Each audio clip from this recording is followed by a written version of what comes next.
Student का pen party देखकर change नहीं होता। ये लड़ाई बीजेपी वर्सेस कांग्रेस नहीं है, ये लड़ाई मेरिट वर्सेस माफिया की है। तो पॉलिटिकल पार्टी के अपने खुद के फ्यूचर का आता पता नहीं, वो स्टूडेंट के फ्यूचर की क्या लड़ाई लड़ेगी सर। पेपर लीक किसी एक पार्टी का, किसी एक सरकार का ऑफिसर या मिनिस्ट्री की देन नहीं है। पॉलिटिकल मेमोरी सिलेक्टिव हो सकती है, पब्लिक रिकॉर्ड सिलेक्टिव नहीं हो सकता। नेशनल एग्जाम का पेपर लीक अगर नेशनल क्राइसिस है, जो कि है, ऑपोजिशन रूल स्टेट का पेपर लीक एक लोकल इंसिडेंट कैसे हो सकता है? कि सर स्टूडेंट की लड़ाई तो एग्जाम सिस्टम को सिक्योर बनाने की है, नेताओं की लड़ाई अपनी सोशल मीडिया रीच बढ़ाने की है। जब पॉलिटिकल लीडर्स प्रोटेस्ट के टाइम पर बैरिकेड के आगे स्टूडेंट को भेज खुद कैमरे की सेफ साइड पे रहें, तो उनसे पूछिए कि रिस्क मेरा और रील तुम्हारी, ये पार्टनरशिप कैसी सर? अगर आप नीट के इशू पर कब बोलोगे? जब मैं ऑपोजिशन में बैठता था तब सवाल मेरा हथियार था, आज मैं ट्रेजरी बेंचेस पर बैठता हूं, आज सोल्यूशन मेरी जिम्मेदारी है। सर 22 लाख बच्चे, रोज 18 घंटे की मेहनत, एक 3 घंटे का एग्जाम, लेकिन एक कैमरा फोन, व्हाट्सएप पर एक मैसेज, टेलीग्राम पर एक पीडीएफ, रात 2 बजे पेपर लीक, सब खत्म, स्टूडेंट की सारी मेहनत बर्बाद। Therefore, sir, I rise today to speak wholeheartedly in support of the students of India and to welcome the Public Examination Amendment Bill 2026. Sir paper leak जैसी सीरियस बीमारी का परमानेंट इलाज करना होगा। जैसे कैंसर का इलाज क्रोसिन खिलाकर नहीं किया जा सकता, ठीक वैसे ही पेपर लीक जैसी प्रॉब्लम का इलाज मीडिया साउंड बाइट से नहीं बल्कि इंस्टीट्यूशनल सोल्यूशन से होगा, जो आज हमारी सरकार इस बिल के माध्यम से करने जा रही है, by introducing India's first ever anti paper leak framework. सबसे पहले मैं नीट के स्टूडेंट्स को कुछ कहना चाहूंगा।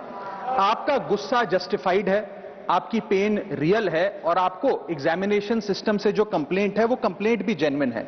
Your voice matters. और जब आपने अपनी चिंता व्यक्त करी, अपना दर्द बताया, when you demanded, the honourable prime minister heard that demand, not just as a prime minister but also as a guardian, परिवार के मुखिया की तरह उस बात को सुना। Students demanded, government acted, historic decisions taken, systems changed. Sir जब एक स्टूडेंट नीट जैसे पब्लिक एग्जाम की प्रिपरेशन करता है, तब वो अकेला तैयारी नहीं करता, उसका पूरा परिवार प्रिपरेशन करता है।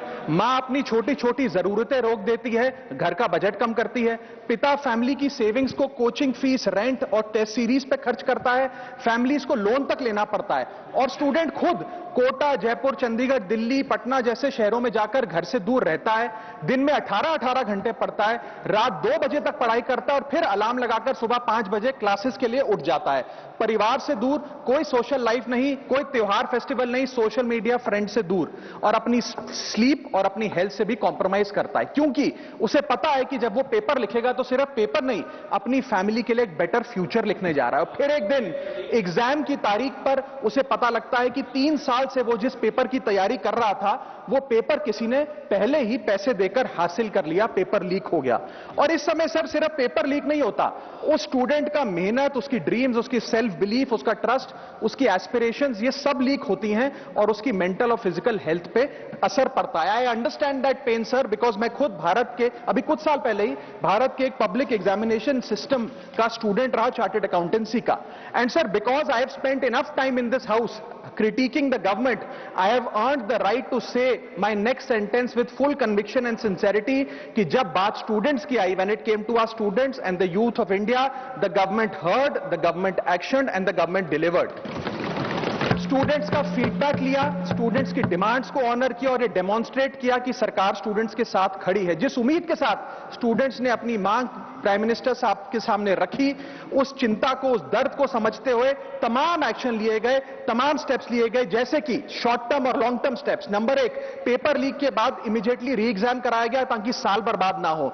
जांच सीबीआई को सौंपी, एसआईटी का गठन हुआ, स्पेशल इन्वेस्टिगेशन टीम, जिसने 13 लोग मेन किंगपिन समेत गिरफ्तार किए। मात्र 75 दिन में, आज से 2 दिन पहले जब 75 दिन पूरे हुए जांच के, चार्जशीट भी फास्ट ट्रैक कोर्ट में दर्ज करा दी गई, जांच को महीनों सालों लटकाया नहीं। 47 नेशनल टेस्टिंग एजेंसी के ऑफिसर्स को शंट आउट किया गया, एजुकेशन सेक्रेटरी का तबादला हुआ, यहां तक कि मॉरल ग्राउंड्स पे हमारे ऑनरेबल होम एजुकेशन मिनिस्टर ने इस्तीफा तक दिया, और स्टूडेंट प्रोटेस्टर्स के खिलाफ जो केसेस थे उन्हें विड्रॉ किया गया। बीरीड फैमिलीज जिसके अपने किसी घर के बच्चे को, किसी स्टूडेंट को खो दिया, उसको कॉम्पनसेशन दी जा रही है। एग्जाम सिक्योरिटी प्रोटोकॉल्स को स्ट्रेंथन किया जा रहा है, और अगली बार से ये नीट का पेपर ओएमआर शीट से नहीं बल्कि फुल्ली कंप्यूटर बेस्ड टेस्टिंग से कराया कराया जाएगा ताकि remotest chance of paper leak भी एलिमिनेट कर दिया जाए। इसी के साथ साथ सरकार ने एक हाई पावर टास्क फोर्स का गठन किया है जो फर्दर रिफॉर्म्स अंडरटेक करेगी कि भारत के पब्लिक एग्जामिनेशन सिस्टम की इंटेग्रिटी को कैसे प्रिजर्व और प्रोटेक्ट किया जाए, और इसमें इंडिया के मोस्ट अक्लेम्ड एक्सपर्ट्स जैसे कि नंदन नीलकनी साहब को समिति में डाला गया है। इसी के साथ साथ डेटरेंस क्रिएट करने के लिए, अपराधी के मन में खौफ पैदा करने के लिए एक ऐसा कानून लेकर आज सरकार सदन में आई है जिसके पास होने के बाद कोई अपराधी सपने में भी यदि पेपर लीक करने का सोचेगा तो उसकी रूह कांप जाएगी।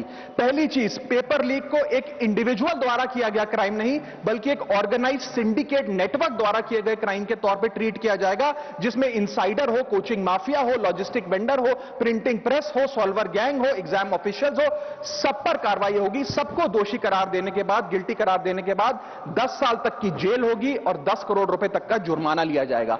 सारे ऑफेंसेस को cognizable, non bailable, non compoundable बनाया गया। एक स्पेशल टास्क फोर्स का गठन किया गया कि अब कभी भी यदि पेपर लीक की संभावना भी उत्पन्न होती है तो यह स्पेशल टास्क फोर्स जांच करेगी और यह इन्वेस्टिगेशन सालों साल नहीं लटकाई जाएगी।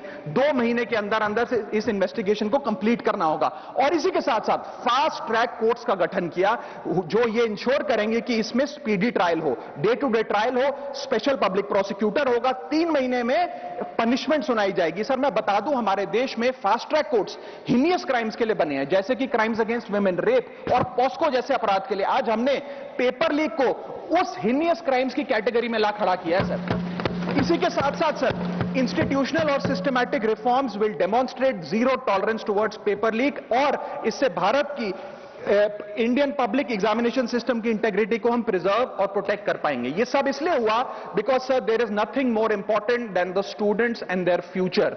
Sir their voices mattered, their voices were heard and systematic and systemic changes have been brought in. उनकी आवाज को, स्टूडेंट्स की आवाज को कोई पॉलिटिकल चैलेंज नहीं बल्कि एक परिवार की भीतर की चिंता की तरह समझकर, जैसे घर के बच्चे घर के बड़े से अपनी चिंता व्यक्त करते हैं, दर्द व्यक्त करते हैं, डिमांड्स रखते हैं, ठीक वैसे ही सरकार ने ये तमाम फीडबैक लेते हुए एक्शन लिया। Sir Benjamin Franklin, American philosopher, statesman, diplomat रहे, उन्होंने कहा था well done is better than well said. सालों तक इस देश में पेपर लीक होता आया लेकिन सिर्फ डिस्कशन और सिर्फ साउंड बाइट हुई। आज एक्शन हो रहा है, सिस्टमैटिक रिफॉर्म्स आ रहे हैं और भारत का पहला एंटी पेपर लीक फ्रेमवर्क बनके तैयार है और आपके सामने है। सर इसी के साथ साथ पेपर लीक किसी एक पार्टी का, किसी एक सरकार का ऑफिसर या मिनिस्ट्री की देन नहीं है और ये कोई 2026 का फिनोमेना भी नहीं है। सर मैं बता दूं कि सर जब बात अकाउंटेबिलिटी की हो, मोरालिटी की हो, जवाबदेही की हो, तो इसलिए जब बात अकाउंटेबिलिटी की हो, मोरालिटी की हो, जवाबदेही की हो,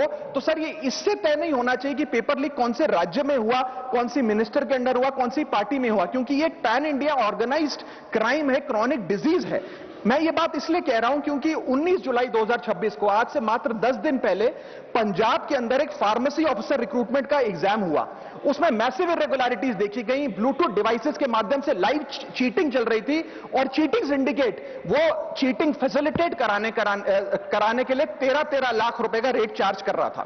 यही नहीं सर, आम आदमी पार्टी की सरकार जब पंजाब में बनी तब से अभी तक नायब तहसीलदार के एग्जाम में इरेगुलरिटीज देखी गई और लार्ज स्केल चीटिंग हुई।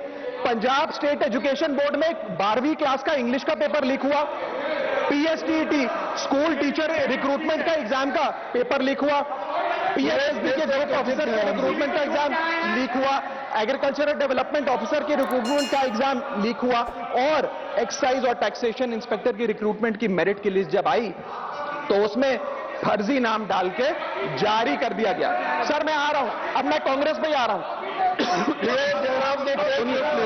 आप कांग्रेस का सुनिए सर, ये मेरा समय खराब कर रहे हैं। आप बोले ना, बोले आप बोले। सर जब सर कांग्रेस की कर्नाटक में सरकार है, इसी साल जनवरी 2026 में एसएसएलसी का पेपर हुआ। इसी साल कर्नाटक में कांग्रेस की सरकार के अंडर एसएसएलसी का पेपर हुआ, पेपर लीक हुआ और वो पेपर ऑनलाइन 200 रुपए में स्टूडेंट्स को बेचा जा रहा था। हिमाचल प्रदेश में HP state selection commission recruitment exam का पेपर कांग्रेस के कार्यकाल में लीक हुआ। अब आप सुनिए सबसे चौंका देने वाली घटना, सर, सबसे शॉकिंग और सैड बात यह है कि 2016 में कर्नाटक में जब कांग्रेस की सरकार थी, तब वहां पे 12वीं कक्षा का प्री यूनिवर्सिटी कॉलेज का 12th का केमिस्ट्री का पेपर लीक हुआ। ये क्लासरूम का पेपर नहीं था सर, ये स्टेट बोर्ड एग्जाम था। ये स्टेट का एग्जाम जब पेपर लीक हुआ, बच्चे एग्जाम देकर घर आ गए, पता लगा पेपर लीक हो गया, पेपर कैंसिल कर दिया। 20 दिन बाद री एग्जाम कराया गया, री एग्जाम का पेपर भी लीक हो गया। और उसके बाद रात को 3:30 बजे वो पेपर व्हाट्सएप पे घूम रहा था, री एग्जाम को भी कैंसिल करना पड़ा। इसके बाद जब जांच हुई, स्टेट सीआईडी ने जांच करी, तो 3 लोगों को अरेस्ट किया, जिसमें कर्नाटक सरकार के मेडिकल एजुकेशन मिनिस्टर डॉक्टर शरण पाटिल का पीए खुद शामिल था। पीए 10-10 लाख रुपए लेकर पेपर लीक कर रहा था। उसके बाद जब मंत्री जी से पूछा गया कि आप इस्तीफा क्यों नहीं देते, आपकी मॉरल और डायरेक्ट जिम्मेदारी बनती है, आपके दफ्तर का आपका पीए पेपर लीक कर रहा है, आप क्यों नहीं इस्तीफा देते? तो उन्होंने कहा कि there is no question of resigning, अगर कुछ गलत हुआ है तो वो मेरे पीए का पर्सनल मैटर है, उसकी पर्सनल लाइफ है। वहां सर ऑफिस गवर्नमेंट का, डेजिग्नेशन गवर्नमेंट की, एक्सेस गवर्नमेंट का, बट अरेस्ट की बात आई तो पर्सनल लाइफ का मैटर है। और आयरनी देखिए, आज 2026 में कर्नाटक में फिर कांग्रेस की सरकार है और डॉक्टर शरण पाटिल फिर मंत्री हैं और उसी विभाग के मंत्री हैं, मेडिकल एजुकेशन विभाग के मंत्री। ये है स्टैंडर्ड ऑफ अकाउंटेबिलिटी सर। सुन लो, उसी के साथ साथ 2004 से 2014 के बीच में जब यूपीए की सरकार थी, तो कांग्रेस के कार्यकाल में दर्जनों एग्जाम्पल हैं, डॉक्यूमेंटेड एग्जाम्पल हैं पेपर लीक के सर, जिसमें मुख्य तौर पर AIIMS post graduate medical entrance exam 2006 में लीक हुआ, रेलवे रिक्रूटमेंट बोर्ड का एग्जाम 2009 का लीक हुआ, all India engineering entrance exam 2011 UPA के कार्यकाल में लीक हुआ और SSC combined graduate level exam 2013 leak हुआ। सर, इस पीरियड में उस समय की यूपीए सरकार ने क्या किया? कोई अकाउंटेबिलिटी एस्टैब्लिश करी, कोई एग्जाम सिक्योरिटी आर्किटेक्चर को ओवरऑल करने के लिए कोई कानून लाए, कोई dedicated anti paper leak law लाए? कुछ नहीं लाए। सर, मैं एक बात कहना चाहता हूं सर, पॉलिटिकल मेमोरी सिलेक्टिव हो सकती है, पब्लिक रिकॉर्ड सिलेक्टिव नहीं हो सकता। अगर नेशनल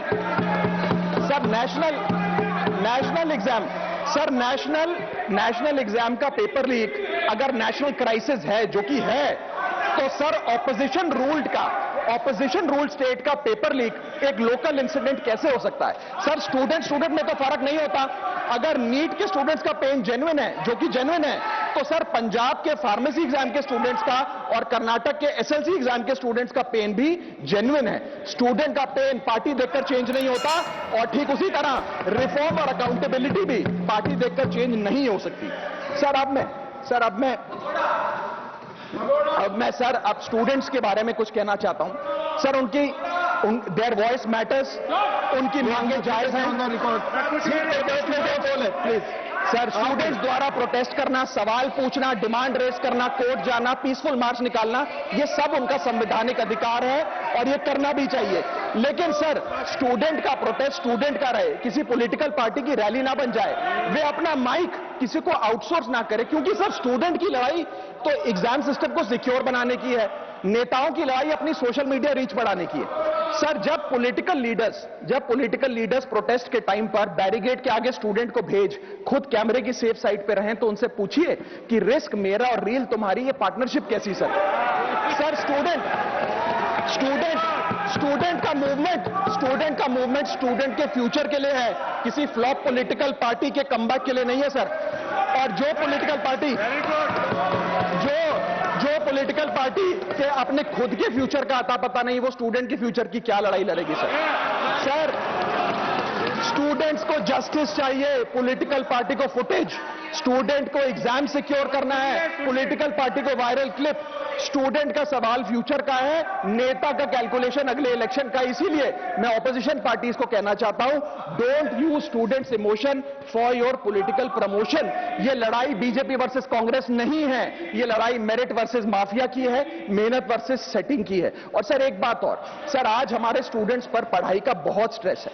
हमारे समाज ने, हमारी सोसाइटी ने आज बच्चों का, क्योंकि हम बेस्ट चाहते हैं, अपनी बच्चों से पढ़ाई संबंधित एक्सपेक्टेशन को प्रेशर में बदल दिया है। और ये प्रेशर सब स्कूल से ही शुरू हो जाता है। जब बच्चा 10वीं क्लास का बोर्ड का एग्जाम दे रहा होता है तो बोला जाता है ये क्रिटिकल ईयर है, अच्छे मार्क्स लाने हैं, नहीं तो स्ट्रीम नहीं मिलेगी, पूरा करियर बर्बाद हो जाएगा। 12वीं क्लास में जाता है तो प्रेशर और बढ़ता है, बोला जाता है ये लाइफ का टर्निंग पॉइंट है, आगे की जिंदगी कैसे डिसाइड होगी।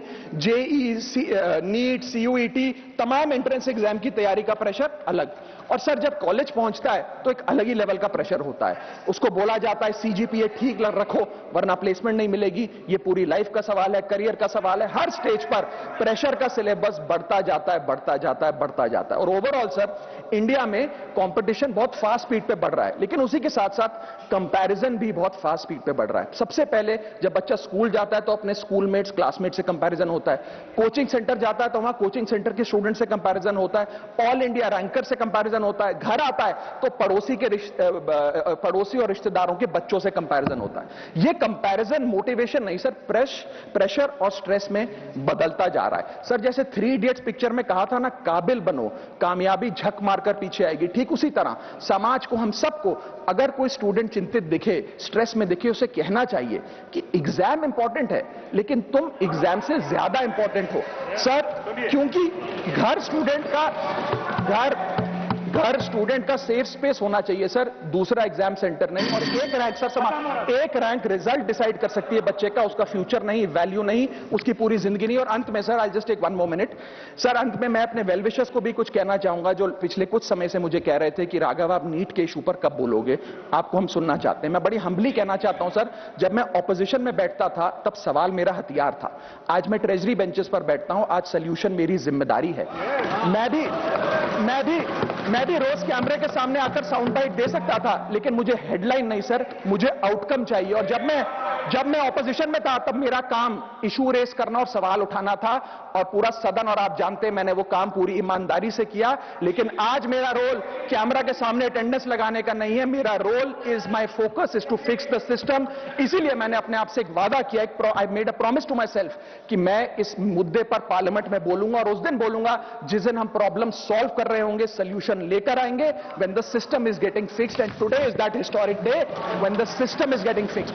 और सर बिकॉज आज जो रिफॉर्म्स हम लेकर आए हैं, जो सरकार सदन में लेकर आई है, वो इतने जरूरी हैं क्योंकि इन रिफॉर्म से सिस्टम और मजबूत होगा, पेपर और सिक्योर होगा, एग्जाम फेयर होगा, मेरिट का सम्मान होगा, माफिया जेल में होगा, सरकार पहरेदार होगी, कार्रवाई दमदार होगी, स्टूडेंट्स की जीत होगी, माफिया की हार होगी। जय हिंद।